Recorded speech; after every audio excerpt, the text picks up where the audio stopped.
교회사 설교 12번째 시간이 되겠습니다. 지난번 교회사 잠깐만 좀 핵심 요약을 해드리면 이 아우구스투스는 아주 한 군데 집착을 했습니다. 뭐에 집착을 했냐면 무조건 내 후계자는 내 핏줄이 돼야 된다. 내 혈육으로 후계자를 삼아야 된다. 그래서 그 혈육을 후계자로 삼으려고 별별 일을 다 했습니다. 정말 별의 별 일을 다 했는데 정말 하나님이 다 막으셨어요. 다 막으셨어요. 이 분명한 사실 하나는 혈육으로 후계자 삼으려던 이 아우구스투스의 모든 노력은 다 실패를 하고 정말 전 세계에서 제일 힘이 강한 막강한 사람인데 이 사람이 제일 원했던 게 안 되는 거예요. 제일 원했던 게 혈육을 후계자 삼는 건데 안 됐. 하나님이 막으시면 무슨 일이 되겠습니까?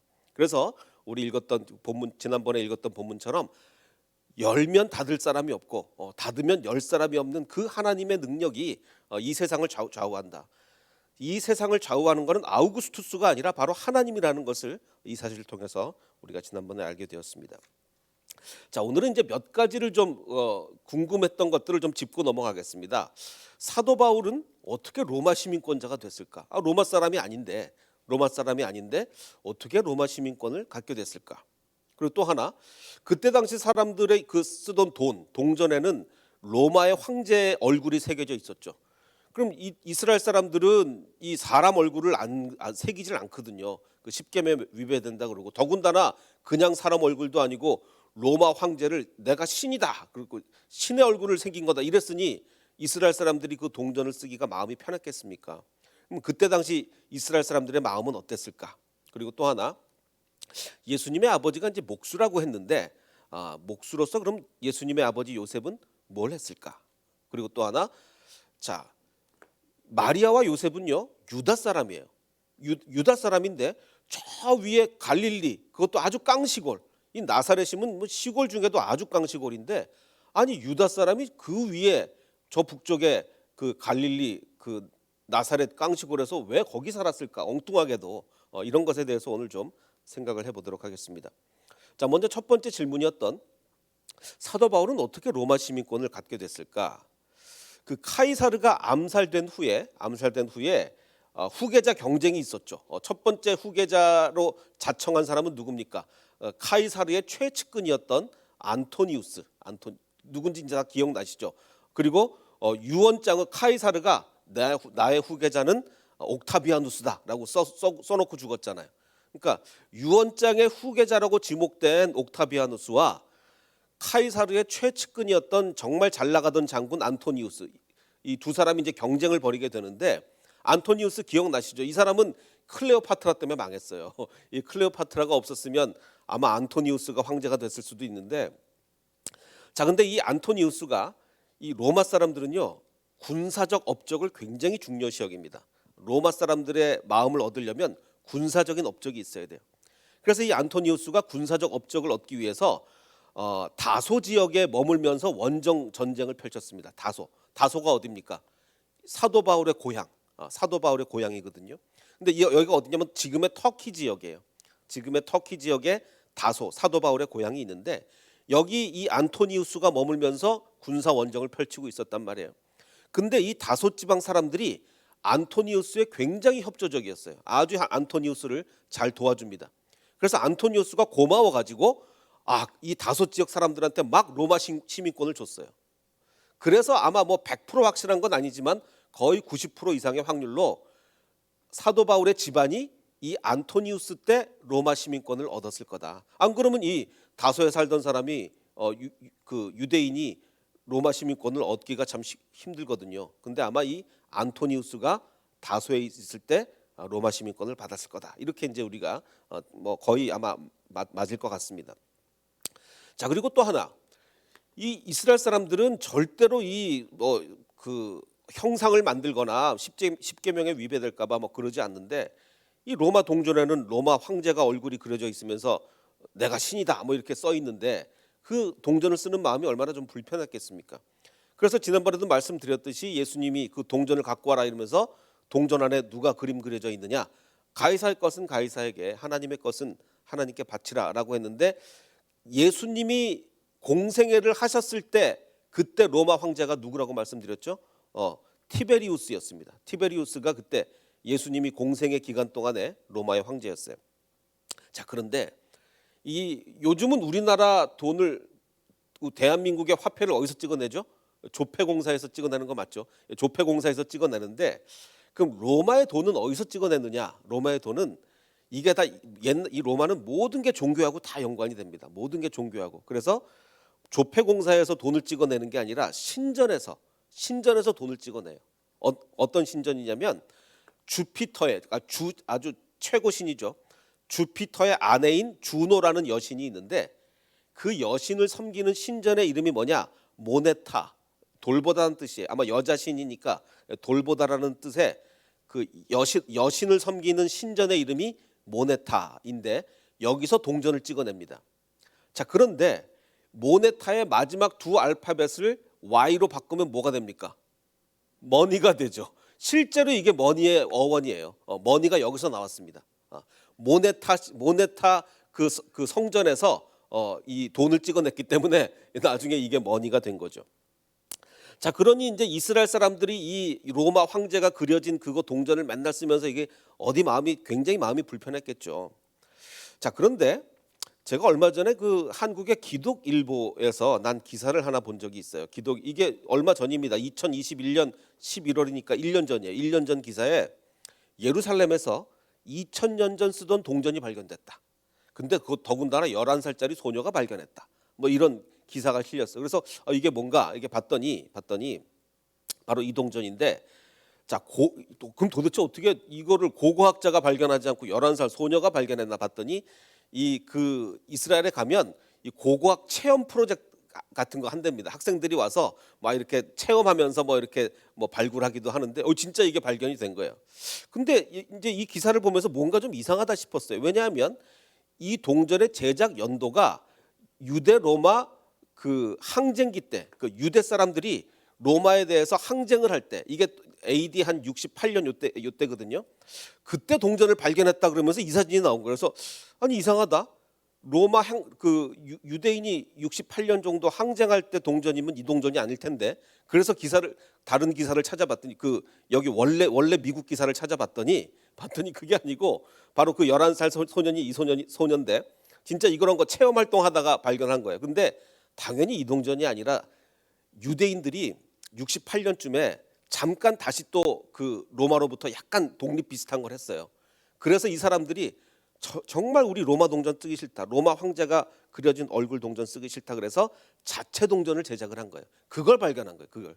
근데 신문 기사에는 엉뚱하게 로마 황제가 그려진 이걸 발견했다 그러니 말이 안 되는 거죠. 그러니까 인터넷에 떠도는 자료들이 신문 기사라 할지라도 인터넷에 떠도는 자료들은 신문 기사도 이렇게 엉터리 기사가 많은. 그래서 이 소녀가 발견한 동전은 진짜 유대인들이 발행한 동전이었던. 그래서 성전에서 쓰는 은잔이 이렇게 그려져 있었습니다. 그러니까 이게 잠깐 완전한 독립도 아니고 독립 비슷한 걸 했는데 바로 그때 이런 동전을 발행했다는 얘기는 로마 황제 그려진 쓰는 동전을 쓰면서도 늘 마음이 불편했다. 그런 얘기인 거니까 우리가 이 역사를 배우는 이유는 그런 유대인들의 마음을 우리가 이해를 해야 성경 하나하나가 더 마음에 와 닿는 거죠. 자, 우리가 참 지난 주일에 정말 처음 드려보는 예배를 드렸습니다. 그러니까 녹화된 이게 그 주일날 이 전체 전기공사로 정전이 되는 바람에 녹화된 예배를 방송으로 하는 처음 드려보는 예배를 드렸는데 자, 근데 바로 그 주일 전날 어떤 일이 있었습니까? 역사적인 축구 경기가 있었죠. 그 토요일 밤에 새벽이죠. 포르투갈과 마지막 예선 경기에서 우리나라가 16강에 진출을 하는 근데 이게 경기가 그냥 단지 중요한 경기뿐만 아니라 그야말로 인생 경기더라고요. 제가 나중에 알고 보니까 어마어마한 여러 가지 얘기들이 많이 있던데 그래서 여기서 정말 기적적으로 우리가 이긴 후에 그 다음날 주일 예배가 있었으니 아마 우리나라 목사님들 중에 거의 70-80% 이상은 이날 주일 설교 때 이 축구 얘기를 하지 않았을까. 그렇죠. 토요일날 새벽에 그러고서 이제 주일날을 맞았으니 아마 한국 목사님 중에 70-80%는 이 주일 설교 때 축구 얘기를 하셨을 것 같은데 저는 축구 얘기를 못했죠. 왜냐하면 그 설교가 금요일날 녹화가 된 설교니까 이제 결과를 모르고 한 건데 제가 이제 금요일날 이제 여기서 이제 그 주일 설교를 녹화를 한 다음에 교육자들이 저한테 신신당부를 한 게 있습니다. 목사님, 오늘 밤에 있는 축구 경기는 꼭 보셔야 됩니다. 이게 어마어마한 경기입니다. 라고 해서 꼭 보라고 이제 신신당부를 듣고 저는 이제 축구를 잘 안 보기 때문에 근데 어떻게 오케이 내가 그러면 요번 오늘 밤의 경기는 꼭 보겠다. 그리고 이제를 집에 가서 보는데 이게 밤 12시 경기니까요. 이게 제가 금요일 날 설교를 하고 집에 간 거 아니에요. 얼마나 피곤해요. 이 설교 준비하느라고 엄청 피곤해 가지고 전반전까지 보다 잠이 들었어요. 근데 이제 후반전에 어마어마한 역사가 일어난 거죠. 후반전에. 그러니까 뭐 잘 아시다시피 뭐 손흥민 선수가 뭐 말도 안 되는 어시스트를 해 가지고 정말 기적 같은 어시스트를 해서 뭐 골 넣은 선수 이름이 뭐였죠? 예, 하여간 뭐 그 선수가 이제 골을 넣었는데 이게 알고 보니까 또 우리가 이제 포르투갈이라고 했는데 우리나라 감독이 또 포르투갈 사람이라면서요.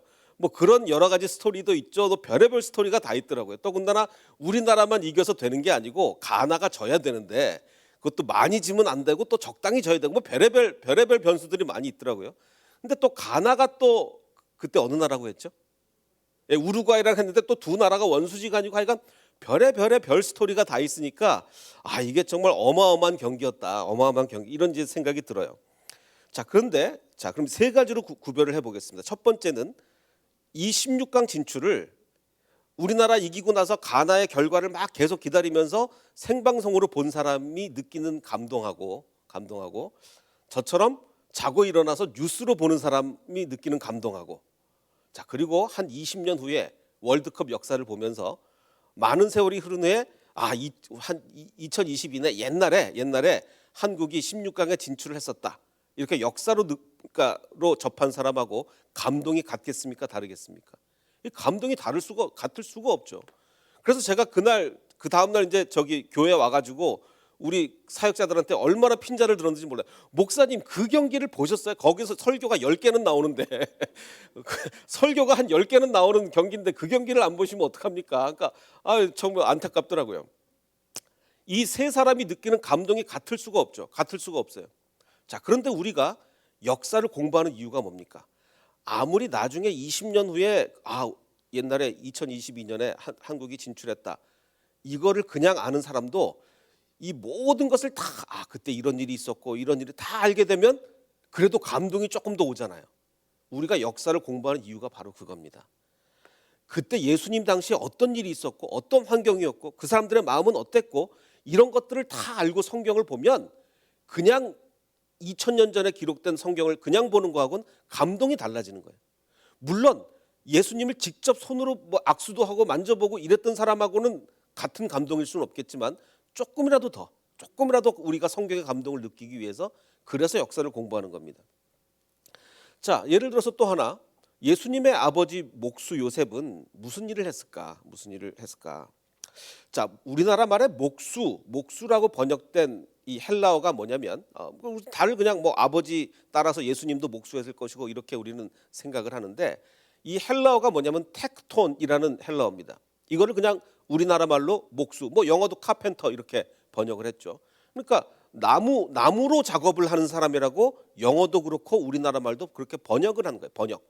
근데 이 텍톤이라는 원래 의미에는 나무로 일하는 사람이라는 의미가 없습니다.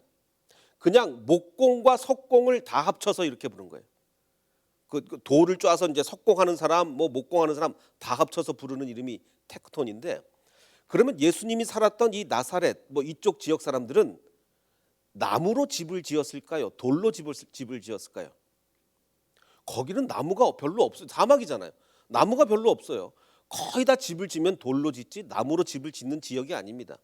그래서 물론 텍톤이라고 하면 나무일 목공이 석공 목공을 다 합쳐서 하지만 어느 쪽에 더 가까웠을 가능성이 많다? 석공 쪽에 더 가까웠을 가능성이 많습니다. 나무로 집을 안 짓는데요. 다 돌로 짓는데요. 더군다나 나사렛은 인구 300명이 안 되는 깡시골에 시골 중에 아주 깡시골입니다. 그럼 여기서 자 나무로는 거의 집을 안 짓는데 더군다나 그것도 아주 큰 도시 같으면야 뭐 나무만 해서 뭐 먹고 살 수가 있겠지만 이렇게 깡시골에서 나무만 이렇게 해가지고 먹고 살 수가 있겠습니까? 그래서 아마도 석공일에 더 가까웠을 것이다라고 아주 많은 학자들이 이렇게 추정을 합니다. 그래서 뭐 그림을 보면 이렇게 이런 그림도 있긴 해요. 예수님이 어린 시절에 아예 나무 십자가를 나무 십자가를 만들어 오는 이런 이건 좀 선 넘은 그림이죠. 뭐 이런 그림을 그려오기도 하는데 목수 그야말로 이제 목수는 좀 가능성이 적었을 거고 목공과 석공을 합했을 건데 그러면 전문적인 기술자였을까? 정말 요셉 그 전문 기술자 그랬을까? 아니었을 가능성이 훨씬 더 많습니다. 왜냐하면 굉장히 가난했잖아요. 그, 그 재물을 비둘기로 바칠 정도로 아주 요셉은 가난했거든요. 그래서 아마도 건설 근로자였을 것이다. 이 예수님의 아버지 요셉은 건설 근로자였을 가능성이 굉장히 많습니다. 자, 그러면 그 요셉과 마리아는 유대 사람인데 저 남쪽 그 베들레헴 뭐 예루살렘하고 가까운데 베들레헴 사람 그 마리아는 어디 사람인지는 잘 모르겠지만 뭐 적어도 요셉은 베들레헴 사람이니까 그 남쪽 사람 유다 사람이 왜 저 북쪽의 갈릴리에 그것도 큰 도시도 아니고 그 깡시골 나사렛에 왜 살았을까 이런 의문을 우리는 하게 되죠. 자, 그러니까 여태까지 우리가 배운 이 교회사가 다 여기서 나오는 겁니다. 이 하스몬 왕조, 그 마카비 혁명을 통해서 이스라엘이 잠깐 독립을 했었다 그랬죠. 이게 이제 하스몬 왕조였는데 이 하스몬 왕조 시절에 그 다들 아시다시피 유다는 그래도 신앙을 지켜왔는데 갈릴리는 막 이제 그 이방인들이 막 들어와서 거의 뭐 이방화가 되다 보니까 하스몬 왕조가 들어서면서 안 되겠다. 갈릴리 지방도 신앙을 좀 북돋아야 되겠다라고 해서 남쪽에 사는 신앙 좋은 유대인들을 강제로 갈릴리로 강제 이주를 시킵니다. 그래서 갈릴리의 유대인들을 남쪽에 사는 신앙 좋은 유대인들을 갈릴리는 너무 신앙을 잃어버렸다라고 하면서 강제로 이주를 시켜요. 자, 그래서 이제 학자들이 아마도 그러면 이 마리아와 요셉의 집안 그 뭐 부모나 할아버지든지 하여간 그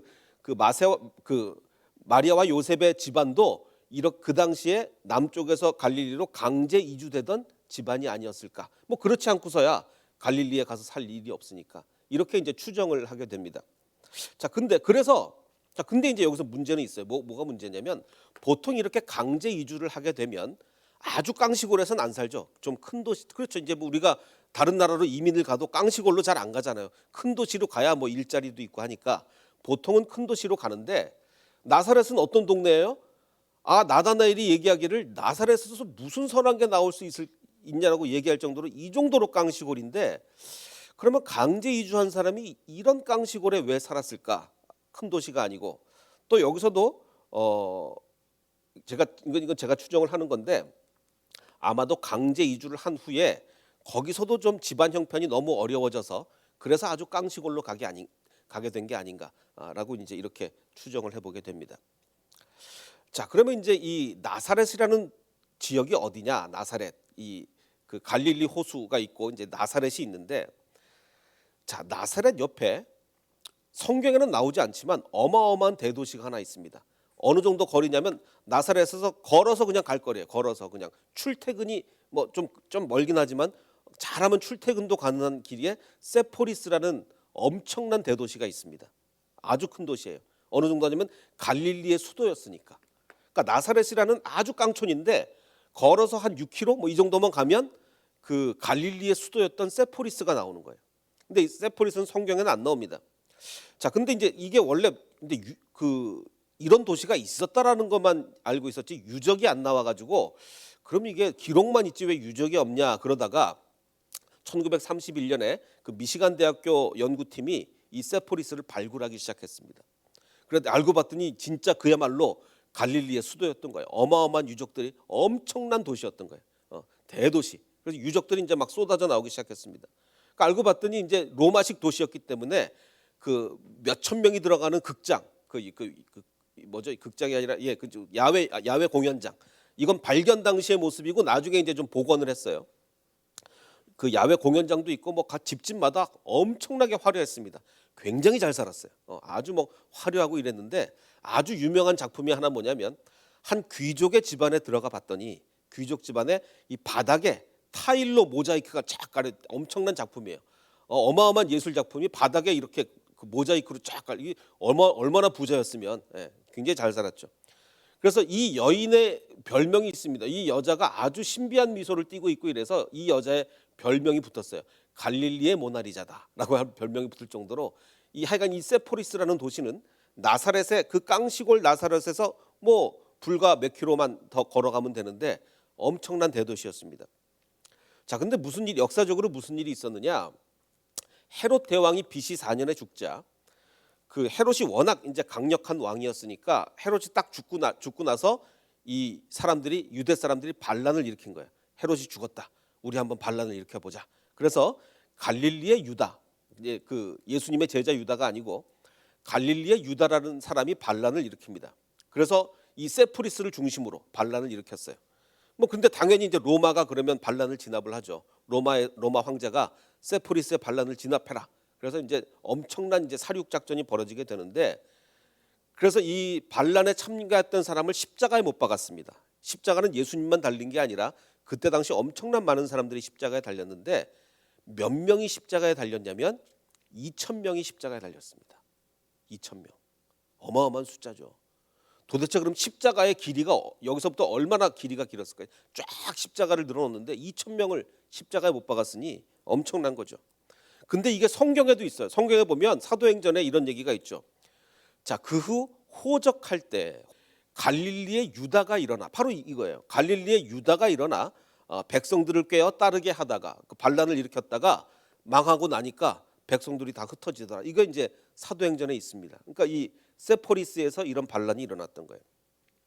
자, 그래서 학자들이 추정하기를, 자, 한꺼번에 2,000명을 십자가에 못 박으려면 한꺼번에 2,000명을 아마 세포리스 인근의 모든 목수를 다 동원했을 것이다.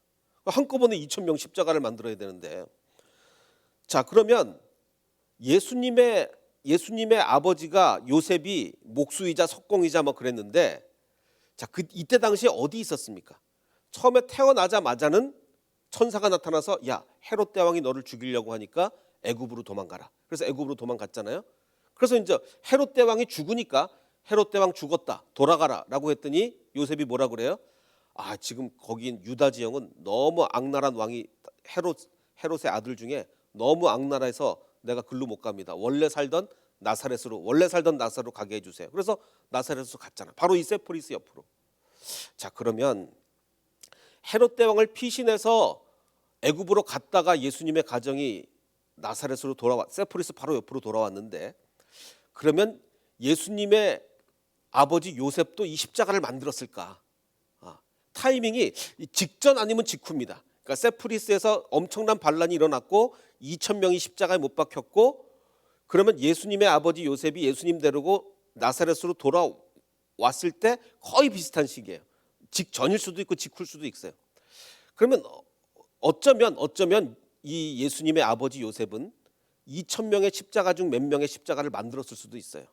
뭘 모른 채 30년 후에 자기의 아들이 십자가에 못 박혀 죽는 걸 모르면서 아마 십자가를 만들었을 수도 있습니다. 자, 뭐 어쨌든 이 십자가를 만들었는지 안 만들었는지 잘 모르지만 거의 분명한 거 하나는, 이제 그 세포리스의 반란을 완전히 진압한 후에 이 로마에서 세포리스를 완전히 재개발을 합니다. 요즘 말로 하면 재개발이에요. 이제 완전히 뭐 반란이 일어나면서 뭐 완전히 도시가 폐허가 되고 이러니까 오케이, 그러면 이 김에 세포리스를 완전히 재개발을 하자. 그래서 엄청난 재개발 사업이 벌어져서 그렇게 화려한 도시가 된 거예요. 자, 그러면 아마 이 세포리스를 재개발하려면 그야말로 주변의 모든 건설 기술자들은 다 불러 모았을 거예요. 그러니까 아마 거의 100% 확률로 예수님의 아버지 요셉은 세포리스에 가서 이런 건설 근로자로서 세포리스 재개발 현장에서 아주 고된 삶을 살았을 것이다, 이렇게 추정을 하게 됩니다. 자, 이 사진은 굉장히 연세가 드신 건설 근로자 분이신데 아마 예수님의 아버지 요셉은 일찍 죽었을 거예요. 왜냐하면 예수님의 어린 시절에만 요셉 얘기가 나오고 그 다음엔 아예 요셉 얘기가 안 나오는 걸로 봐서 예수님이 아주 어릴 때 요셉은 돌아가신 것 같아요. 자, 근데 여기서 이제 우리가 한 가지 알게 되는 것은, 자, 세포리스에서요 2,000명이 죽을 정도로, 십자가에 못 박아 죽을 정도로 이 이스라엘 사람들은, 유대인들은 메시아를 기다렸어요. 처음에는 그 세포리스의 유다가 메시아인 줄 알았어요. 그래서 야, 우리 이 메시아를 믿고 로마에 저항해 보자. 그랬다가 이제 2천 명이 십자가에 죽고 이랬단 말이에요. 엄청난 이 십자가에 못 박힌 사람들이죠. 그러니까 근데 이 그림은 그 세포리스의 십자가가 아니고 이건 이 로마의 노예들이 반란했을 때 십자가에 달린 건데, 제가 세포리스 2천 명 십자가 달린 건 그림을 구할 수가 없어서 뭐 다른 그림을 구했지만 뭐 비슷했을 겁니다. 자, 어쨌든 중요한 것은 그때 당시 사람들이 얼마나 메시아를 학수고대했는지, 정말 간절히 메시아를 기다렸는지 여기서 알 수 있는 거예요. 2천 명이 십자가에 못 박혀 죽을 정도로 메시아를 기다렸어요. 자, 더군다나 자 그랬는데 진짜 예수님이 오셨잖아요. 자, 예수님이 오시니까 이 사람들이 처음에는 정말 예수님을 이제 메시아인가 막 이러면서 엄청나게 따랐는데, 어느 정도로 따랐냐면 예수님이 이제 제자들한테 이렇게 얘기하는 거예요. 야, 니네들 말이야, 외딴 곳으로 가서 좀 쉬어라. 이게 사람이 좀 쉬어야지. 니네 좀 가서 쉬어라. 왜냐? 사람이 너무 많이 몰려가지고 이 예수님도 그렇고 제자들도 그렇고 밥 먹을 시간도 없이 사람들이 몰려든 거예요. 자, 이러다간 우리가 이 건강을 망치겠다. 이러면서 이제 예수님이 그 갈릴리 호수를 건너가 배를 타고 갈릴리 호수, 사람들이 여기 너무 많으니까 배를 타고 갈릴리 호수를 건너가서 좀 쉬라고 그럽니다. 그래서 제자들은 배를 타고 갈릴리 호수 건너 외딴 곳으로 떠났어요. 자, 그랬는데 이 사람들이 얼마나 이 메시아에 갈망을 했냐면, 많은 사람들이 제자들이 배 타고 떠나는 거 보고 예수님도 저기 있겠지 이러면서, 자 보십시오. 갈릴리 호수가 이렇게 있습니다. 이쪽에서 저쪽으로 배를 타고 떠났어요. 사람들이 예수님을 너무 간절히 원한 나머지 달려가서 이 호숫가를 달려가서 예수님의 제자들보다 먼저 그곳에 도착했습니다. 아니, 배를 타고 이렇게 가로질러 가는데 사람들이 너무 예수님을 간절하게 소망해서 이 호숫가를 삥 둘러서 달려가서 제자들보다 먼저 도착을 했다고요. 자, 이 정도 보면 메시아를 얼마나 갈망을 했는지, 너무너무 살기 힘들고 막 이러니까 메시아를 얼마나 갈망했는지 알 수 있어요. 자, 그런데 이제 중요한 것은 이렇게 메시아를 갈망했는데 그럼 나중에 예수님을 왜 십자가에 못 박았냐고요. 왜 이렇게 예수님을 갈망하던 사람들이, 그 이유는요, 알고 보니까 우리가 원하던 메시아가 아니었던 거예요. 우리가 원하는 메시아가 딱 있었는데, 요런 메시아 내가 원하는 메시아가 있었는데 처음에는 그 메시아인 줄 알았어요. 근데 알고 보니까 처음엔 병 고쳐주고 오병이어로 먹여주고 막 이러니까, 야, 우리가 원하던 메시아가 왔구나. 근데 알고 보니까 그 메시아가 아닌 거예요. 성경 곳곳에서 그런 게 나타납니다. 자, 천국은 마치 품꾼을 포도원에 들여보내려고 이른 아침에 나간 집주인과 같대요. 예수님이 어떤 분이냐? 바로 이런 분이다. 자, 근데 이 집주인은 특이합니다. 한 번 나가서 이제 왔는데 우리가 잘못 생각할 게 뭐냐면, 야, 도대체 일이 얼마나 바빴으면, 얼마나 할 일이 많았으면 이 집주인이 계속 일꾼들을 구하러 나갔을까? 근데 성경 보면요, 일이 바빴다는 얘기는 한 군데도 없습니다. 일이 바빴다는 얘기는 한 군데도 없고, 그냥 이 주인이 아침에 새벽에 나갔다가 나중에 또 한번 나가 본 거예요. 나가 봤습니다. 정말 야, 일손이 모자란다, 큰일 났다, 얼른 가서 사람 구해와야 되겠다, 이게 아니고 그냥 나가 봤어요. 나가 보니까 놀고 있는 사람들이 있어요. 놀고 있는 사람들이. 그래서 니네 놀지 말고 그러면 와서 일해라.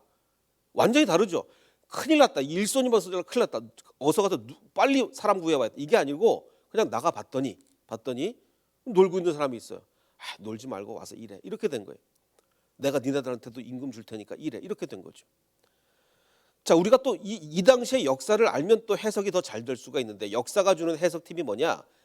청지기가 있을 정도로 큰 부자들은요, 절대로 인력 시장에 직접 나가서 일꾼을 데려오지 않습니다. 청지기가 나가서 일꾼들을 데려오죠. 왜냐하면 일꾼들하고는 아예 상종을 안 해요, 주인들이. 적어도 큰 부자들은. 지금 이 사람 청지기를 따로 둘 정도로 큰 부자입니다. 큰 부자기 때문에 절대로 일꾼들하고 마주치지 않는데, 당연히 청지기가 나서 일꾼을 구해왔는데 이 사람 주인이 직접 나가는 거예요. 이거 대단히 특이한 주인이에요. 평범하지 않는 주인입니다. 자, 그리고 이 사람은요, 일 다 끝났는데 오후 5시, 이제 1시간밖에 안 남았는데 또 나가봅니다. 또 나가봐요. 자, 그러니까 사람들이 또 니네 어떻게 지금 하루가 다 지나갔는데 아직도 여기 있냐? 이게 진짜 한 사람이라도 일할 사람 빨리 구해왔다고 해서 간 게 아니라니까요. 그러니까 나가 보니까, 야, 정말 저 사람들 아직도 일을 못 구했구나. 자, 그러면 이 아직도 일을 못 구한 사람들은요, 경쟁력이 있는 사람입니까? 없는 사람입니까? 신체도 건강하고 일도 잘하고 이런 사람이 아니에요.